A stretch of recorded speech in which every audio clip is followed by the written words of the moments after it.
কেউ আমারে মাইরালা প্রেজেন্স ছাত্ররা ফেল কেন করে?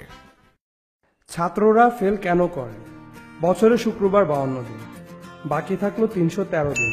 শীত, গ্রীষ্ম ও বর্ষার ছুটি 50 দিন, বাকি থাকলো 263 দিন। 8 ঘন্টা প্রতিদিন ঘুমালে হয় 122 দিন, বাকি থাকলো 141 দিন। 1 ঘন্টা প্রতিদিন খেলা করলে হয় 15 দিন, বাকি থাকলো 126 দিন। 2 ঘন্টা প্রতিদিন খাওয়া দাওয়া পিছিয়ে চলে যায়, মানে 30 দিন, বাকি থাকলো 96 দিন।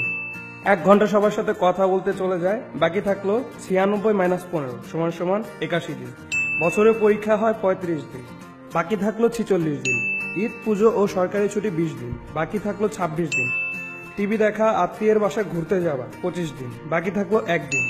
আর সে একদিনও তোমার জন্মদিন। ছাত্ররা কি জন্মদিনে পড়াশোনা করবে?